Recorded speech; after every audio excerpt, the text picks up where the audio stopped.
introduce myself. My name is Chad Betts. I'm the author of Late Bloomer, It's Not Too Late to Succeed. And I have been providing an outlet for people to tell a little bit about what they do and educate us on certain topics. Paul Mayer, who's on this call, and I did one on storytelling for interviews. And today we're going to be talking about negotiation of compensation. And I'd like to introduce our presenter and our subject matter expert for this evening, Mr. Mark Kroll. So Mark, would you like to tell us a little bit about yourself? Good evening, everybody. Glad you came. The subject, I'm very surprised. The subject is very boring and dry. Wink. But having said that, I have my own firm, Comp360. Started it about 19 years ago, mostly for small to mid-sized organizations. I do have a lot of varied history with regard to working for large entities like Aetna and American broadcasting companies. So again, I've been around the block in all different types of business environments and nonprofit environments, serving clients and also being an internal practitioner. Having said that, when Chad approached me about this, I was a little bit leery about it, but I'm trying to get used to the technology, yes. So you'll try to excuse me if I look down or I look over here, etc. So having said that, I'm going to ask one thing of you, and that is to answer one question and one question only. And by the way, this is going to determine your grade for the course. Wink, wink. Again, that's my last joke. Okay. But Chad, can you post that up? Sure. And these your answers will be anonymous. So it's, in your opinion, which factor has the most impact on your hiring salary? So if you can click on the one you think has the most impact, and once we have enough answers, I will close the polling. So we had two things. One is hiring is in parentheses. That means that I'm encompassing both a new candidate coming into a newer organization and also a person who is on the inside and has just gotten a promotion and wants to negotiate their salary for promotion. So I'm just clarifying that. Also, you only can answer one of these. Right. Well, yeah, the poll only lets you do one. All right, so we're at 58%. There we go. 66%. Let's go. There we go. 19. We need five more. Four more. Do we have four? Do we have four? Do we have three? And ending polling. So here are the results. So Mark, we have 45% say the relevant labor market, 25% say the organization you're joining, the industry, maturity, etc. 10% say your future manager. 10% also say your education, work experience. 10% say the organization's work culture, and no one thinks it's their performance. Yeah. Well, the answer, there is no quote unquote right answer. One right answer. All of these answers can be right because each case is going to be different. Each case is going to have one factor over the other factor. You know, again, if I was to answer this, I would probably think about, I kind of tend towards your manager, but that's dependent on the organization you're in. And we'll get into that a little bit more in terms of each situation is different because these factors are going to be different in each organization. Right. And there's a little bit of background noise. So if anybody is not on mute, if you can put yourself on mute, that would be great. And then since we do have so many people, for the people who have just joined, we have a lot of people on the call. So if you can post your questions and comments in the chat section, I'll be reviewing them. So if you see me looking down, I'm looking at the chat section. So Mark, let's get into it. So I mean, when people think about negotiating your salary, the one thing that comes to your mind is who you're negotiating with. The organization itself. So should people be really looking at the organization that they're looking to join, or if they're already there, that they're looking to grow with?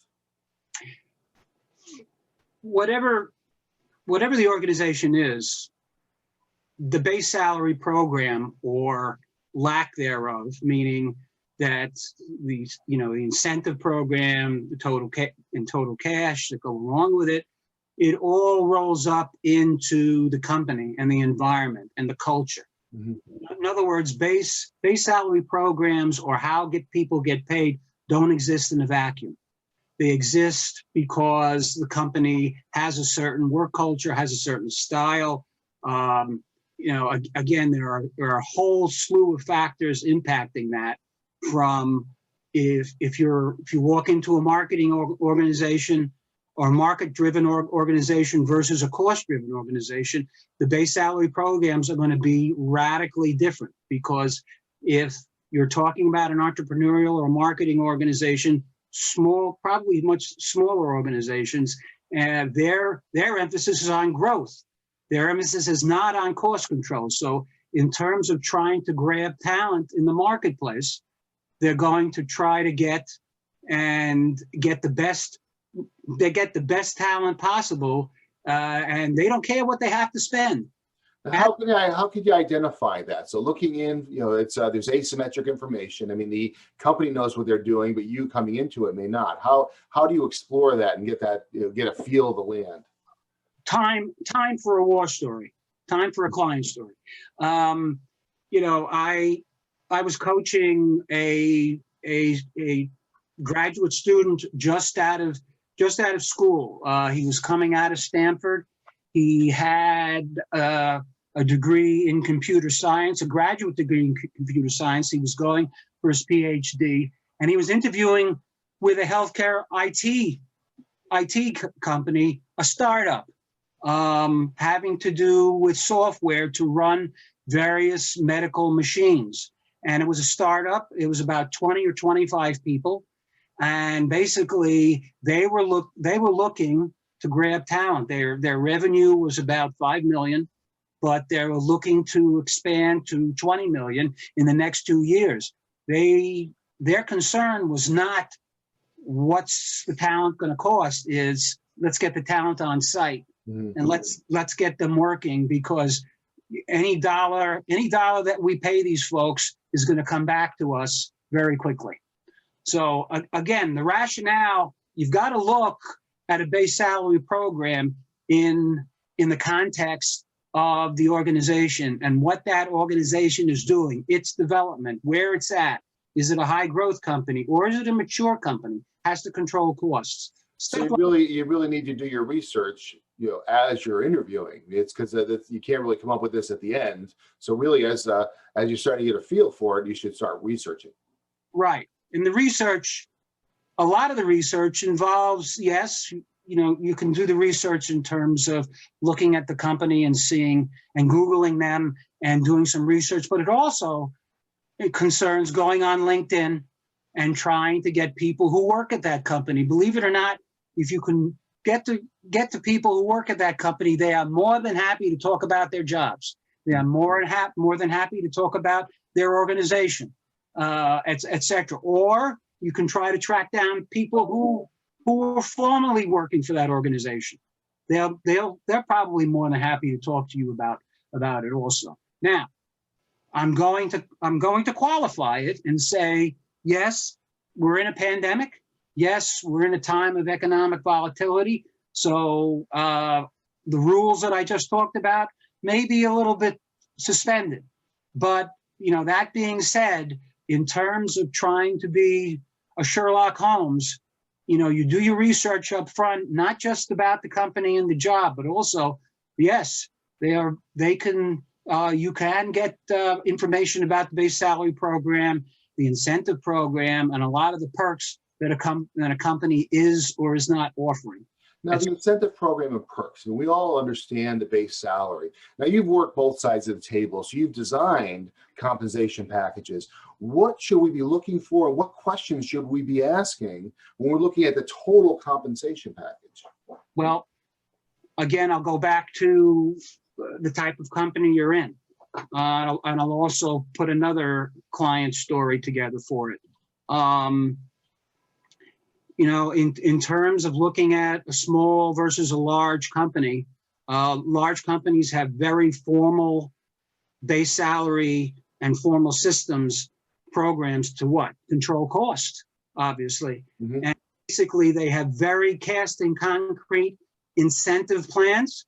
There are plan documents, it's all documented, etc. Versus a small company where nothing is documented. Right. And basically the rules get written by the owner or by the investors or by the manager. Managers at small companies have a lot more management discretion, including salaries and their budget. Yes, and again, no surprise there. And basically, in terms of walking into a company that has a more informal environment, the manager would probably has a lot more indiscretion. Discretion, not indiscretion. Hopefully not indiscretion. Not indiscretion, to set the salary, and also to set the bonus target and the bonus plan. Like I said, if they feel that they have the right set of skills and they need it in a hurry, just in time, and in a lot of growth organizations and small companies, that's what it's all about. So basically, you know, the manager may have a lot more discretion in a small company. That's, you know, again, I think you can get that from the interview. You can ask various questions, leading questions, to try to get the manager to talk about what type of discretion they have as far as salary package is concerned. Now, no company works in a vacuum. So there's a labor market. You have the local labor market, national labor market. How does that come into effect, and should we as negotiators look at that? Well, labor markets are four components. One is the job itself. Mm-hmm. What type of job is it? If it is a technology job, it's accounting job, etc. But the other three factors that a company pays, a lot of companies pay thousands of dollars to get salary surveys that are credible. Mm-hmm. All right. And again, the old saw, you know, you get what you pay for, etc.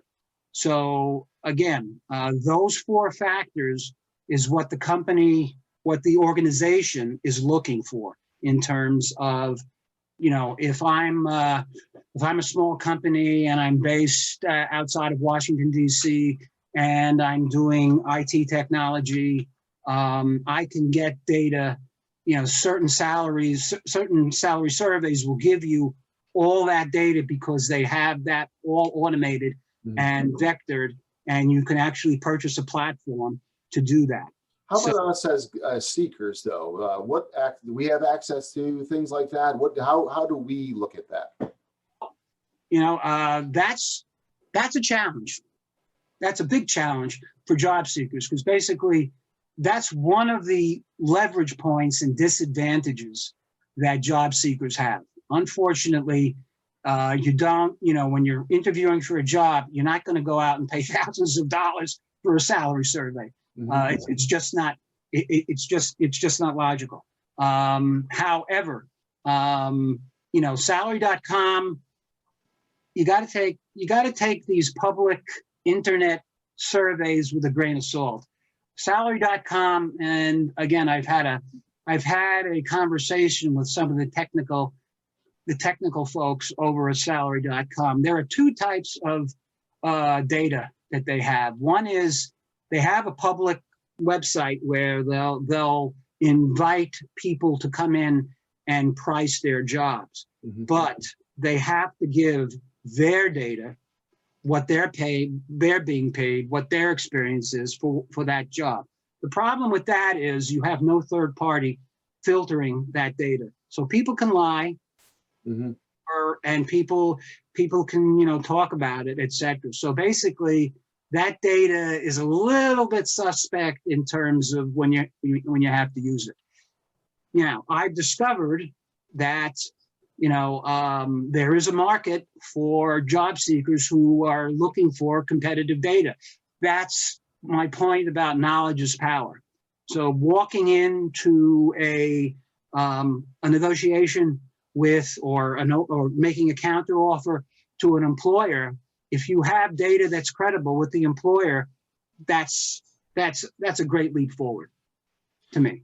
So basically, I have been helping clients on both sides of the table in terms of doing this, because I think employees are at a decided disadvantage because of that.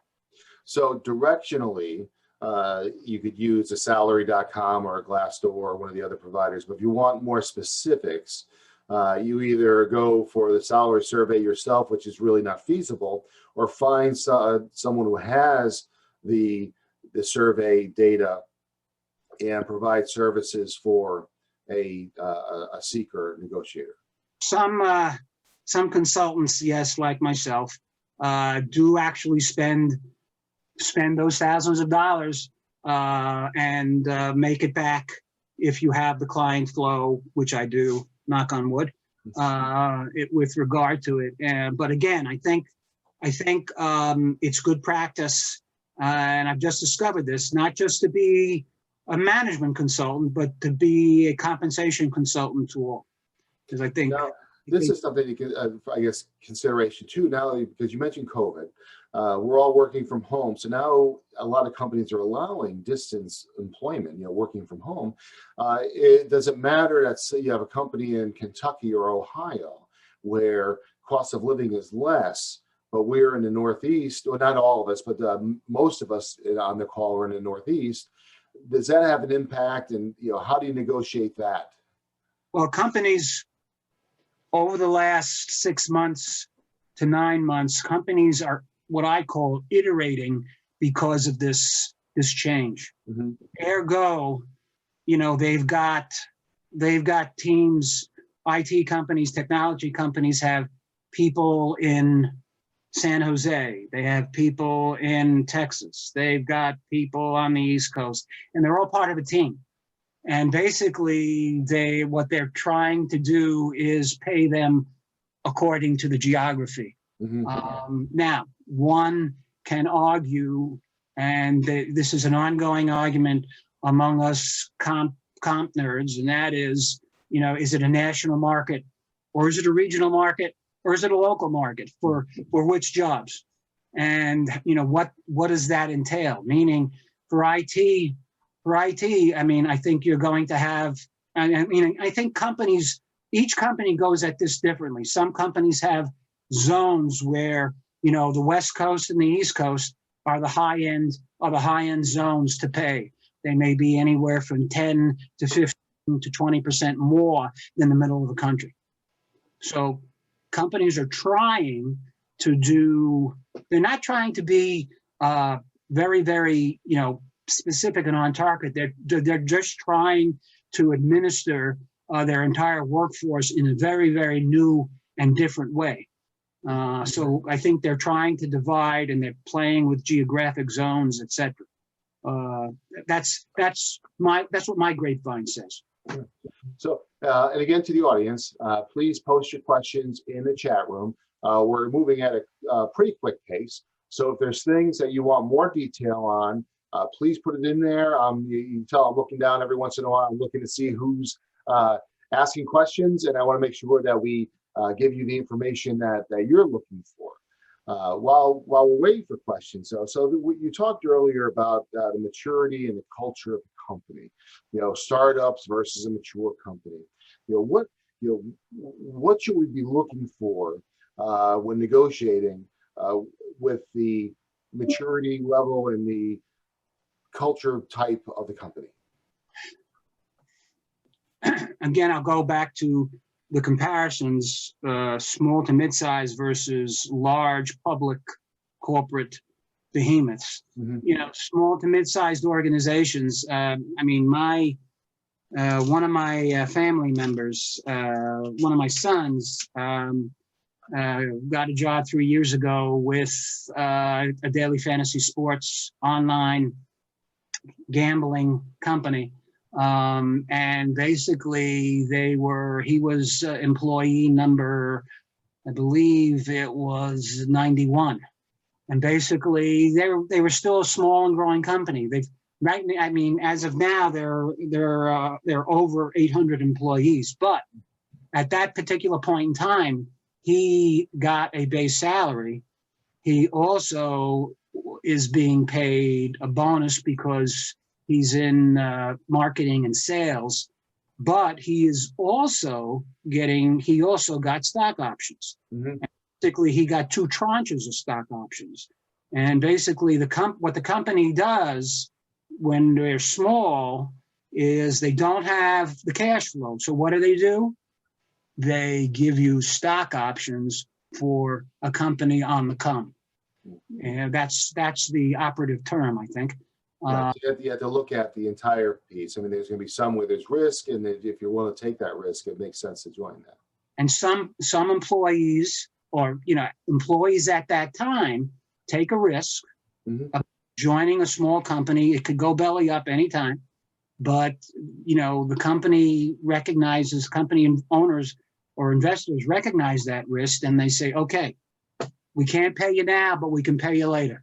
And we just got a question on the small company. So a startup, like you were mentioning before, a lot of times there is no plan. It's like they kind of come up with the salary as they go along. But what if they ask the employees or the potential employees? So the question is, how do you position in negotiation when the employer asks you what you're looking for as a package? The interviewing strategy is to not answer. Let them make the first offer, or try to, come up with an answer that is, I'm waiting to hear what your offer is going to be. Something along those lines, maybe in a more hedged and finessed way. But and then there's a kind of a follow-up from another question that's just happened to me right after. It's what if you're asked, what's your current salary? That's hard. I normally, in my experience, I've normally given my salary.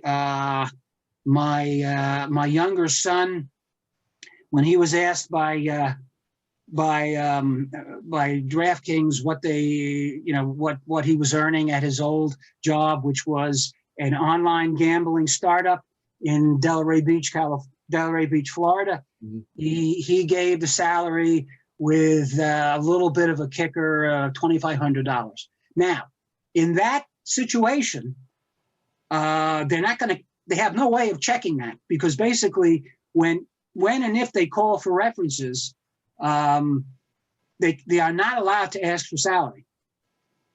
And if they do allow the salary, they got a legal issue with regard to that. So basically they don't know. So my son was a little bit conservative, but I said, okay, fine. But don't let it happen again.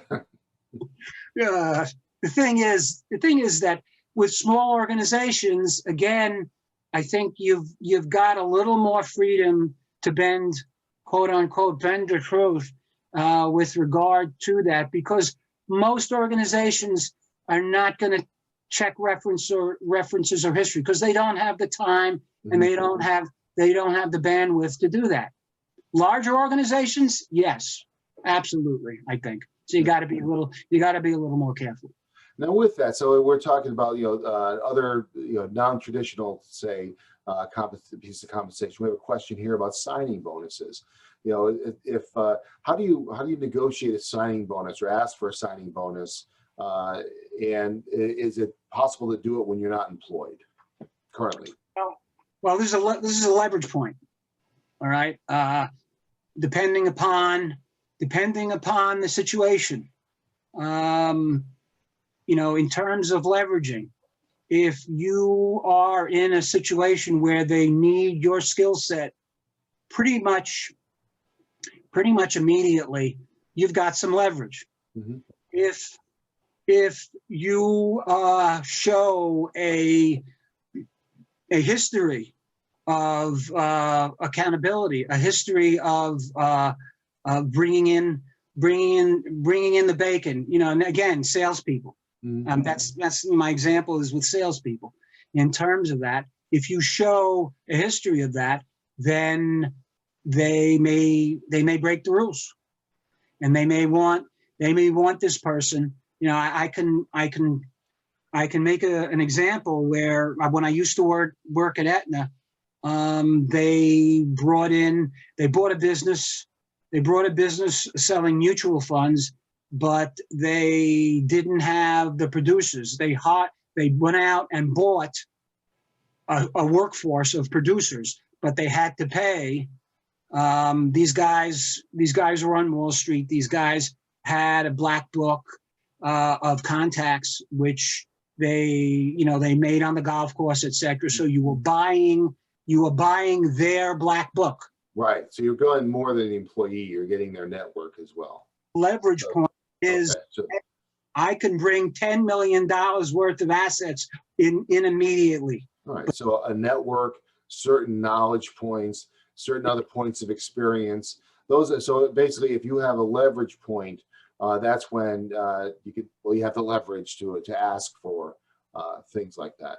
Yeah. Yeah. We have a question here too. If you are a consultant and you want to move on to be employed there, how are there nuances in negotiation from when you have your foot in the door as a consultant and they want to bring you on full time? Funny you should ask. One of my client stories is about a gentleman who was external counsel, but on a retainer basis to a restaurant group in Connecticut, a large restaurant group in Connecticut, four locations in Connecticut. They were going to expand down to Maryland and Washington, D.C. Unfortunately, this was before the pandemic. They've kind of put a halt on it. And basically, they were entering a situation where they needed legal help just in time, right there. They needed someone who knew their business. He was their guy, etc. So, he was booking XYZ at his firm, and he had other clients. So I helped him with structuring and getting him some data about what does a general legal counsel do for, in the restaurant industry for a restaurant group of a size of 100 million in revenue and based in the Northeast.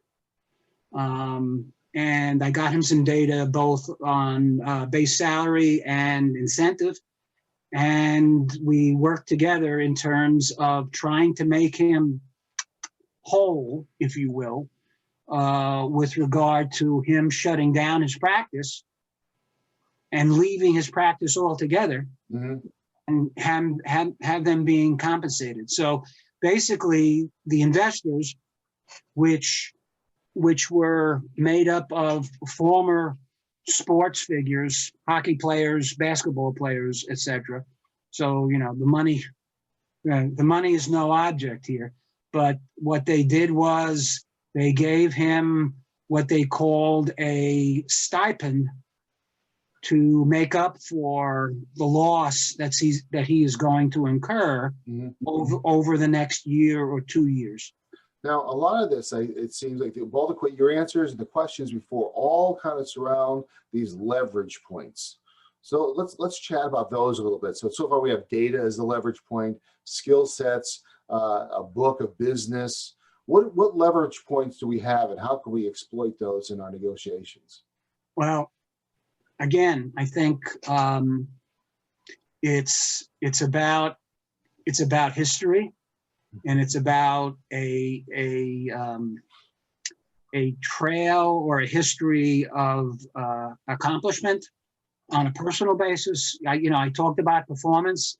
Nobody took performance. Nobody chose performance. However, if you are able to demonstrate a level of performance, I don't care which client it is or which employer it is, they'll be more than happy to talk to you about it, and that's a leverage point. So you really need to know your history. So that's part of the preparation, is to be able to see what parts of history really fit in their company. So it's really asking them what they need and showing how your skills or experiences match. Absolutely. Another leverage point is, doing your, yes, yeah, I think I'm repeating myself, but doing your homework on what time is it on the wall for a company like this? Mm-hmm.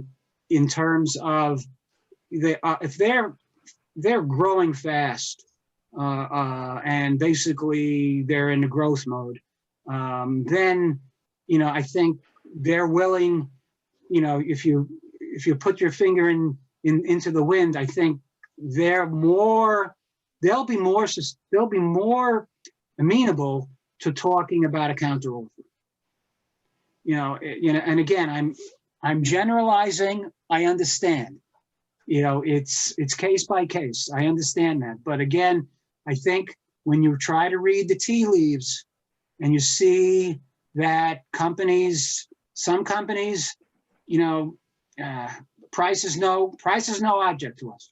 So this is you're right. There's exceptions and things, but I think this is a good line of thought, and I'd like to dig in a little deeper on this. So I mean, you have the mature company that has the set rules, and they're going to offer you 45% of the max. They're going to go up to 55% of the max, and that's how they work. Then you have like the mid, and I'm going very general now, but so you can fill in some detail. You can have the mid-sized company that has the money, but maybe a little bit more loosey-goosey with the rules, so you have more flexibility in negotiation. Then you have the startup, which may not have the money, but there are other ways of getting compensated, like stock options and things like that. So that's kind of what we're looking at. Correct. I think you mentioned signing bonus before, and I think signing bonus can cross every company. It depends. Mm-hmm. It depends on the manager. Depends on the hiring manager.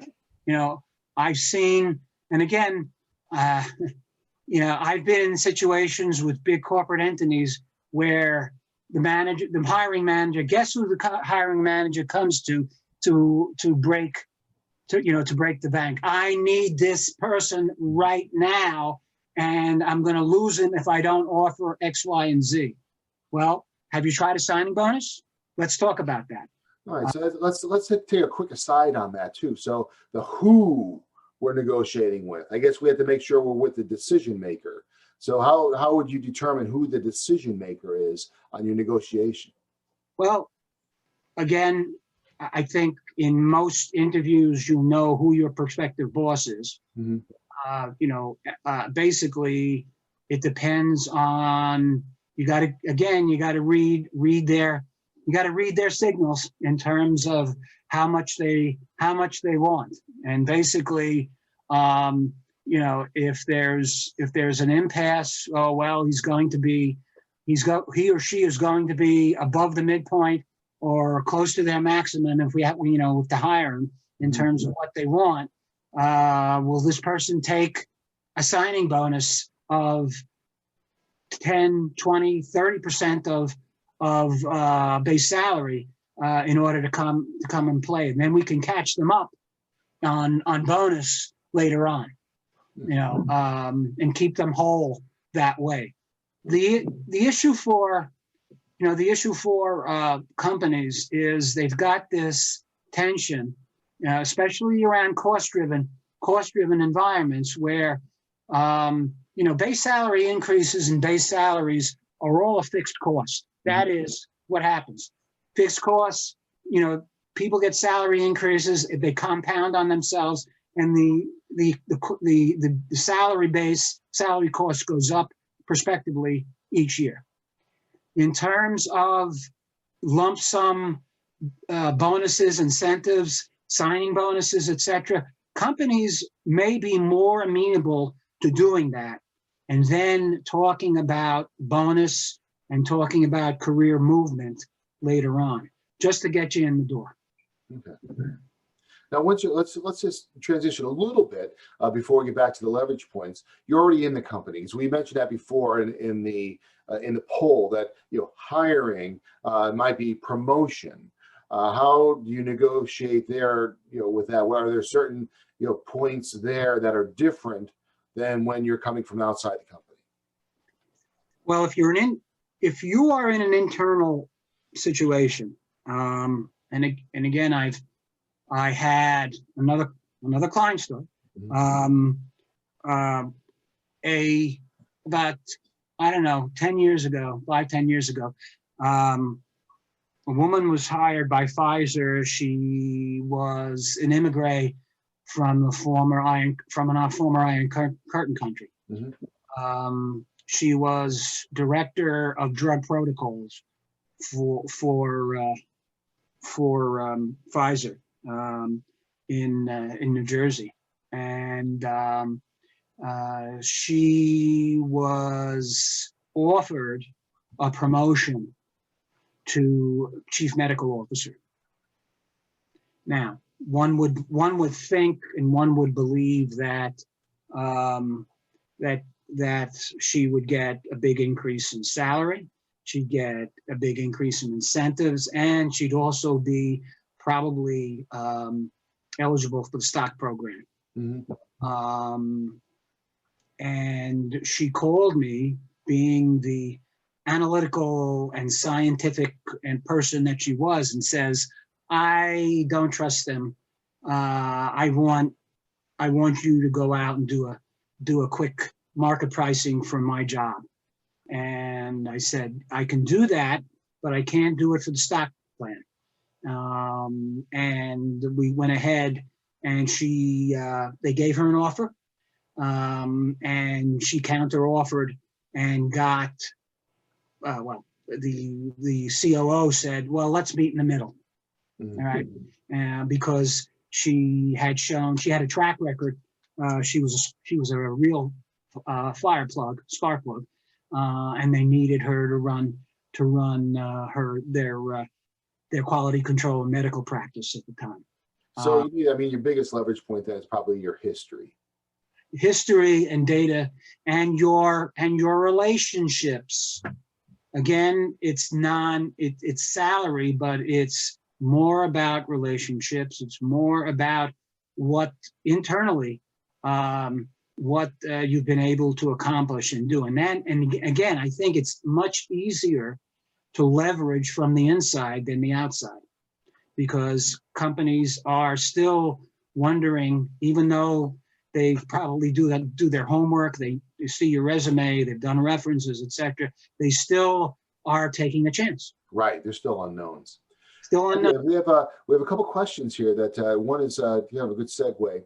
So with again, moving from consultant to executive, with pay, should you expect the pay to go up as an executive, or is it better to be a consultant, or what are your thoughts on that? There are two ways to go from consultant to executive. One is, and I've heard of this once or twice, and that is that a consultant is hired and gets into the organization, consults with the organization, is a very trusted advisor to the decision maker, whether it be the COO or the CEO, and the CEO turns around one day and says, I want you to come in and I'll make you whole. That's easy. That's easy. What's hard is if you're a consultant on your own versus a consultant coming in from a consulting company like Deloitte, like Hay, like Watson Wyatt, etc. If you are coming in, you're probably coming in as a practice leader or as a high end.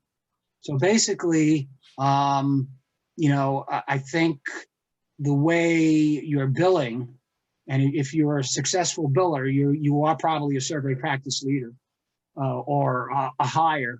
You're probably making, and as far as billings, et cetera, is concerned, in the high 100,000s to the mid 200,000s at this point.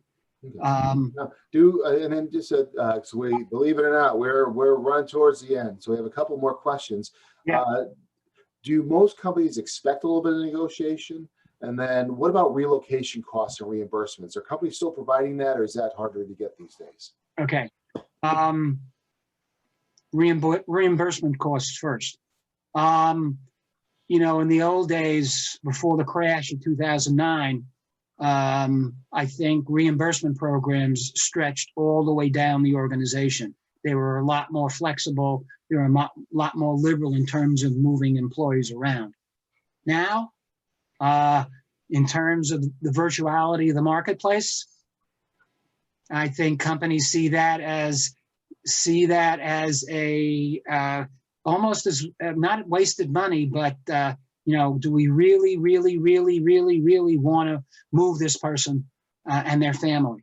And usually it's the very senior level people, the management, senior management, the chiefs, the chief officers that may get something like that. Right now, virtuality, I think, is working very hard against that. What was the other question? I'm sorry. Do companies expect negotiation? I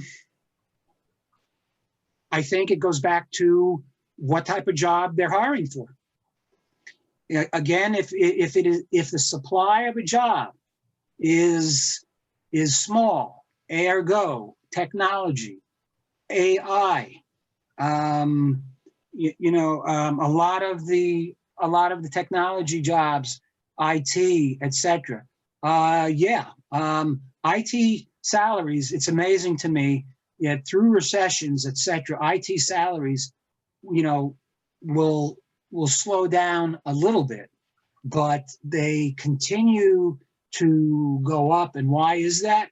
Because technology continues to move on, and you continue to see people who have that skill set in small supply. Mm-hmm. So it kind of builds on itself, if you will. So I think it depends on the type of job you're in. It also depends on, again, what we talked about for the entire session, and that is, what type of company is it? Is it a high growth or mature company?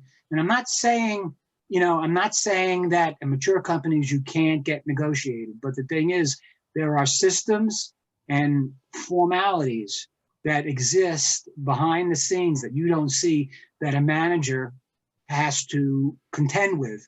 They have to go to HR and rationalize why they need to pay X dollars more to do that. So they have hurdles. At a small to mid-sized company, well, there may be one hurdle, and that may be the owner. So really, this is very data driven. So and it's there's no one size fits all solution. So as we're coming to near the end, as you can see, everybody, thank you all for coming. That it's very complex. And Mark has offered a 20-minute session with him to talk about your situation. So if you'd like to contact him, what I'll do is, I have everyone's email address. I'll send out Mark's email address, and I'll ask that you reach out to him, and you can schedule a 20-minute session. So Mark, did you want to go into that a little bit real quick, and then we'll end? Yeah, I mean, please by all means, pick my brain for 20 minutes of free consulting time in terms of any type of situations that you're dealing with, whether it be current, whether it be past, whether it be future, in terms of what you think you need, or what you're, use me as a sounding board in terms of other things, in terms of their programs, etc. I really enjoy engaging on both sides. I enjoy engaging with a company that's growing, because it's a lot of fun to talk to them about how they can get talent on board and grow. But the other side is, helping people get what they want. That's great. Well, Mark, thank you very much.